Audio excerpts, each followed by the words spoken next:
Hello बच्चों, welcome to physics वाला। यहाँ पे एक न्यूमेरिकल बेस्ड क्वेश्चन गिवन है। क्वेश्चन को थोड़ा सा अंडरस्टैंड करते हैं। क्या कहता है कि लिंकेज जीन पेयर है, ठीक है। ये अपने पास लिंकेज जीन पेयर है, T U T V V U V W, ठीक है। और उनके बिटवीन आपको क्रॉस ओवर फ्रीक्वेंसी दी हुई है कि कितना क्रॉस ओवर हो सकता है। तो इस टेबल को देखते हुए अपने को मेंशन करना है कि ये जो टी यू वी डब्ल्यू जो जीन है, इनका अरेंजमेंट कैसा है।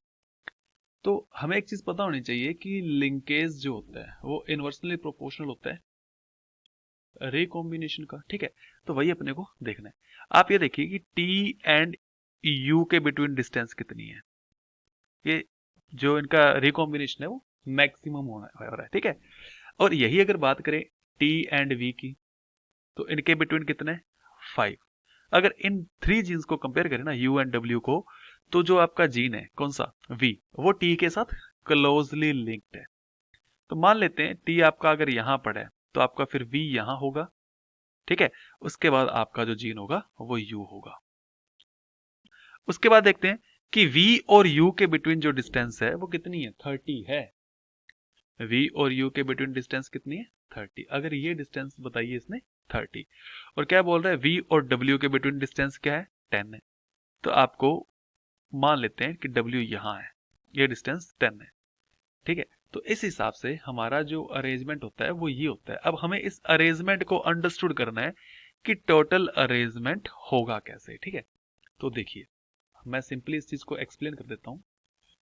मैक्सिमम वैल्यू को निकालते हैं पहले, और फिर अपने को मिनिमम वैल्यू को देखना है, ठीक है। तो देखिएगा आप यहाँ पे कैसे होगा। देखिए, फर्स्ट ऑफ ऑल टी, ये मान लेते हैं अपना क्रोमोसोम है। यहाँ पे अगर मैं टी लेता हूँ, तो मैं यहाँ पे ले लेता हूँ यू। इनके बिटवीन जो डिस्टेंस है वो 25 है, ठीक है ना, क्योंकि क्रॉस ओवर चांसेस यहाँ पे ज्यादा है।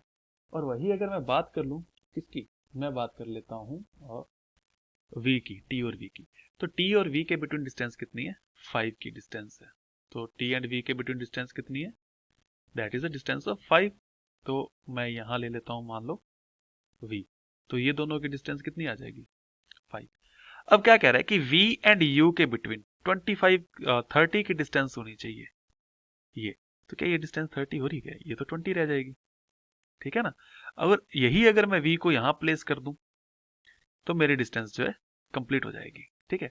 तो मेरा जीन वी कहाँ प्रेजेंट होगा, वी प्रेजेंट होगा इन द बिगनिंग। तो क्या अरेंजमेंट हो रहा है अभी तक, U T, sorry we T you.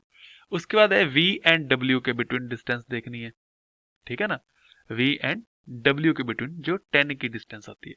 तो वी इधर है, डब्ल्यू आप इधर भी लेके आ सकते हो, ठीक है। और डब्ल्यू आप इधर भी दे सकते हो, लेकिन ये चीज अपने को क्लियरली मेंशन नहीं है। तो as per to given options अपने पास 2 ही वैल्यू बचती है। एक तो बच जाएगी V T W U, okay. और सेकंड कोई यहाँ पे ऐसा अपने पास ऑप्शन गिवन नहीं। सेकंड अपने पास क्या हो सकती है, V, sorry W V T U, ठीक है। तो इस टाइप का अपने पास कोई ऑप्शन गिवन नहीं है। ऑप्शन अपने को यही दिया हुआ है, तो आपके क्वेश्चन का आंसर भी यही हो जाएगा। और ये जो आपका ऑप्शन है, ऑप्शन ए है। So hope this answer your question, thank you.